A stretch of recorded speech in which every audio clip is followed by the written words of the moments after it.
Sir இப்போது யாத்திரை சுற்றுலா அல்லது புனித தலங்களுக்கு போயிட்டு வர்றது அப்படிங்கிறது பழக்கமாக இருக்குது. அதில் பர்டிகுலராக காசி யாத்திரை போகிறது அப்படிங்கிறது வாழ்க்கையில் ஒரு தடவையாவது அல்லது தன்னுடைய கடைசி காலகட்டத்திலாவது போயிட்டு வரணும் அப்படிங்கிற சமய முறைகளை ஃபாலோ பண்ணுறவங்க காசி யாத்திரைக்கு போகிறாங்க. இதில் காசி யாத்திரைக்கு போகிறவர்களுக்கு சொல்லக்கூடிய விஷயம், காசிக்கு போனால் கையில் இருக்கிற எதையாவது விட்டுட்டு வரணும் அப்படிங்கிறாங்க. காசிக்கு போனால் எதையாவது ஒன்றை விட்டு விட்டு வர வேண்டும் அப்படிங்கிறது ஐதீக மரபுப்படி உண்மையாவது ஏதாவது இருக்குதா? அப்படி போனால் ஏதாவது விட்டுட்டு வரணுமா? இதை பற்றி உங்களுடைய கருத்து என்னன்னு சொல்லுங்க டாக்டர். ஆன்மீக யாத்திரைன்றது எல்லா மதங்களையுமே இருக்குது. கிறிஸ்தவர்கள் வாழ்க்கையில் ஒரு டைமாவது இயேசு பிறந்த ஸ்டார் ஆஃப் பெத்லஹேமுக்கு போயிட்டு வரணும் அப்படின்னு ஒரு மரபு இருக்குது. இஸ்லாத்தில் இருக்கிறவங்க ஒரு தடவையாவது வாழ்க்கையில் மெக்கா மதீனா போயிட்டு வரணும் ஒரு மரபு இருக்குது. அப்படி ஒரு மரபு வச்சுருக்காங்க. அதே மாதிரி இந்துக்களை பொறுத்த வரைக்கும் ஒரு தடவையாவது காசிக்கு போயிட்டு வரணும்னு ஒரு மரபு இருக்குது. இப்போ இந்த காசிக்கு போயிட்டு வந்தால் எல்லா பாவங்களும் போயிடும், எல்லாமே போயிடும். நம்மளுடைய கஷ்டங்கள் பிரச்சனைகள் எல்லாம் போயிடும், நம்மளுடைய பாவங்கள்லாம் போயிடும், ஒரு ஜென்ம கர்மாதான் போயிடும். காசிக்கு போயிட்டு வரணும்னு ஒரு மரபு இருக்குது. தவறு கிடையாது, கொஞ்சம் தவறாக புரிந்து கொண்டிருக்கிறார்கள், அவ்வளோதான். முழுமையான தெரிஞ்சு இல்லாமல் இருக்காது மக்கள், அவ்வளோதான். காசிக்கு போனால் எதையாவது ஒன்று விட்டுட்டு வரணும். அப்போ காசிக்கு போனால் எதையாவது ஒன்று விட்டுட்டு வரணும் அப்படின்னா என்னன்னா, நம்மிடம் நாம் வைத்து கொண்டிருக்கின்ற கெட்ட விஷயங்களை ஏதாவது ஒன்று விட்டுட்டு வரணும். இதுதான் உண்மையான விஷயம். பொதுவாகவே ஒரு கடவுளை அடையணும், கடவுளை அடைந்து நம்ம ஒரு முக்தி நிலைக்கு போகணும், பிரவேச நிலைக்கு போகணும் அப்படின்னு சொல்லும்போது அந்த இறைவனை அடையணுன்றதுக்காக போகும். அந்த இறைவனை அடைவது நமக்கு ஸ்ட்ரகிள்ஸாக இருக்கிறது, தடைகளாக இருக்கின்ற விஷயங்கள் நிறைய இருக்குது. கெட்ட விஷயங்கள் தான் நிறைய. கெட்ட விஷயங்கள் விளக்கும்போது நம்ம கடவுளோட ஐக்கியமாயிடும். அப்போ அந்த கெட்ட விஷயங்கள் போகிறதுக்காக கெட்ட விஷயங்களை விட்டுட்டு வரணும்னு ஒரு மரபு.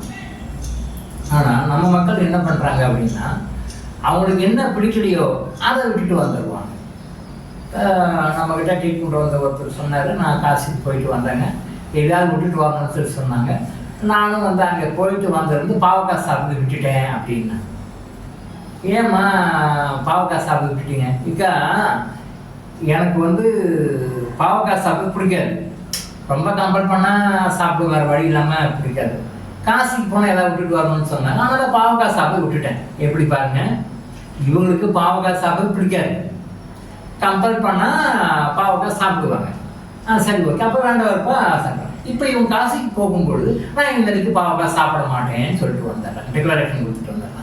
சரி, இதுக்கு பாவக்காய் சாப்பிட்றதில்ல. அப்போ என்ன, இவங்களுக்கு பிடிக்காத ஒரு விஷயம், தேவையில்லாத ஒரு விஷயம் நினைக்கிறாங்க. அந்த விஷயத்தை நாங்கள் போயிட்டு அதை உறுதியாக பட்டுவதற்காக நான் பாவக்காய். இப்போ என்ன சொல்லுவாங்க, காசிக்கு நான் போனேன் பாவக்காய் சாப்பிடுன்னு சொல்லிட்டு ஆனால் பாவக்காய் கொடுக்காதீங்கன்னு ஏற்கனவே வற்புறுத்தி கொடுக்குறதையும் தர. இது தவறாக புரிந்து கொள்ளப்பட்டது. இது ஒரு மித், தவறாக புரிந்து கொள்ளப்பட்ட விஷயம்.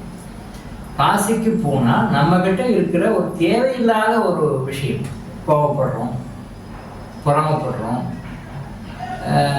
மற்றவங்களுக்கு கெடுதல் நினைக்கிறோம், மற்றவங்களுடைய மனசை புண்படுத்துகிறோம். நாம் இந்த மாதிரி நம்மக்கிட்ட இருக்கிற சமுதாய ரீதியாக அடுத்தவங்களுக்கு துன்பத்தை கொடுக்கக்கூடிய, அடுத்தவங்களுக்கு சிரமத்தை கொடுக்கக்கூடிய விஷயங்களை நாம் ஏதாவது ஒரு பழக்கத்தை, மற்றவர்களுக்கு சிரமம் கொடுக்கக்கூடிய பழக்கத்தை விட்டு விட வேண்டும்.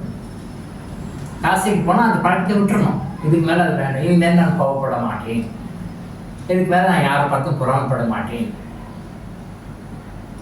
இதுக்கு மேலே நான் நான்வெஜ்ஜு சாப்பிட மாட்டேன், இதுக்கு மேலே நான் எந்த ஒரு பறவைகளையோ விலங்குகளையோ துன்புறுத்த மாட்டேன், நான் இதுக்கு மேலே யாரையும் மோசம் பண்ண மாட்டேன், ஏமாற்ற மாட்டேன். இந்த மாதிரி பாசிட்டிவான ஏதாவது ஒரு விஷயங்களை அங்கே உறுதி எடுத்துக்கிட்டு கெட்ட விஷயங்களை விட்டுட்டு வந்தோம். கெட்ட விஷயங்களை விட்டுட்டு நல்ல விஷயங்களை ஃபாலோ பண்ணணும். இதுதான் காசிக்கு போகும்போது நம்ம எடுத்துக்கொள்ள வேண்டிய ஒரு பிளாட்ச். ஆனால் மக்கள் தவறாக புரிந்து கொண்டு இவங்களுக்கு என்ன தேவையில்லையோ அதை வேண்டாம்னு சொல்லிட்டு, இது முழுக்க தவறான ஒன்று. ரெண்டாவது, காசிக்கு போனால் கர்மம் தடையும், காசிக்கு போனால் பாவம் போயிடும். அப்போ ஊரில் எல்லா பாவத்தையும் எல்லாத்தையும் பண்ணிட்டு அங்கே போய் முழுகிட்டு வந்துட்டா நம்ம பாவம் போயிடுமா? போகாது. அப்போ காசிக்கு போகிறது தவறா? அப்போ காசிக்கு போகிறதுக்கு நீங்கள் மூடநம்பிக்கைன்னு சொல்றீங்களா? அப்படி கிடையாது. காசிக்கு போனால் கர்மங்கள் போகும்னா நீங்கள் போயிட்டு அங்கே போய் குளிச்சுட்டு வந்துட்டாலே கர்மம் போயிடாது. நீங்கள் அங்கே போய் அந்த பூமியில் கால் வச்சு அங்கே நதியில் குளிச்சுட்டு அங்கே இருக்கிற இறைவனை வழங்கிட்டு நீங்கள் வரும்பொழுது உங்களுடைய தீய கர்மாக்களை பேட் கர்மாஸ் நியூட்ரலைஸ் பண்ணுறதுக்கான வழிகளை கடவுள் ஏதாவது வகையில் உங்களுக்கு காட்டுவார், ஏதாவது வகையில் காட்டுவார். இதைத்தான் செவ்வாய்க்கு சித்தர் சொல்கிறாரு, நட்ட கல்லும் பேசுமோ நாதன் உள்ளே இருக்கையிலே அப்படிங்குவார். நட்ட கல்லும் கல் நட்டு போட்டு ஒரு கல்லை நட்டுட்டு கடவுள் உள்ளே இருக்காரு, கல்லும் பேசுமோ அப்படிங்குவார். அடுத்தது இன்னொன்று போனால் காசிக்கு போனால் பாவம் போயிடும், நம்மளுடைய பேட் கர்மஸ் எல்லாம் போயிடும்னா அங்கேயே ஆத்திரையே இருக்கிற நதியில் இருக்கிற தேரை வந்து உன்னை விட புண்ணியம் செய்துதான் கேட்பார். காசிக்கு போனால் கர்மம் குறையுமா அப்படின்னா புண்ணியம் கிடைக்கும் அப்படின்னா அந்த காசியில் இருக்கிற அந்த தனியில நதியில் இருக்கிற தேரை உன்னை விட புண்ணியம் செய்துதான். ஏன்னா அது எப்பவுமே காசிலேயே இருக்கு, அந்த புனிதமான கங்கை நீர்லேயே இருக்கு. அப்போ அது உன்னை விட புண்ணியம் செய்துதான் கேட்பார். அவர் இடப்படமாக கேட்கல, ப்ராக்டிக்கலான ஒரு முக்கியமான விஷயத்த ப்ராக்டிக்கலாக சொல்கிறார், அவ்வளோதான். அப்போ காசிக்கு போனால் கர்மம் தொலைவுன்றது இல்லை, அந்த காசிக்கு போனால் அந்த புனித மண்ணை மிதித்து அங்கே நீராடிட்டு புனித நீராடிட்டு அங்கே இறைவனை வணங்கி வரும்பொழுது உங்களுடைய கர்மாவை தொலைவதற்கான வழிகளை இறைவன் காட்டுவார், பல ரூபத்தில் காட்டுவார். ஒருவருக்கும் அவருடைய கர்மாவுக்கு தகுந்த மாதிரி அவருடைய ஜாதகத்துக்கு தகுந்த மாதிரி சில வகைகள் காட்டுவார். அதை கரெக்டாக பிடிச்சிக்கிட்டு நீங்கள் அதை லைஃப்பில் ஃபாலோ பண்ணிங்கன்னா நீங்கள் வெளில வந்துடுவீங்க. அது வந்து ஒரு கை காட்டி தான், சைன் போஸ்ட் தான்.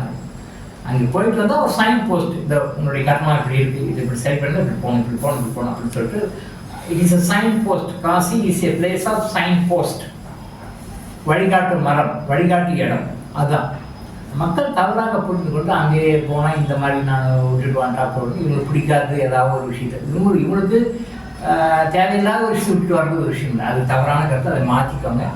அங்கே போகிறது தப்பு இல்லை, போகிறீங்க கும்பிட்றீங்க, ஒரு நல்ல விஷயத்த அங்கேருந்து ஃபாலோ பண்ணணும், ஒரு சபதம் எடுத்துக்கோங்க.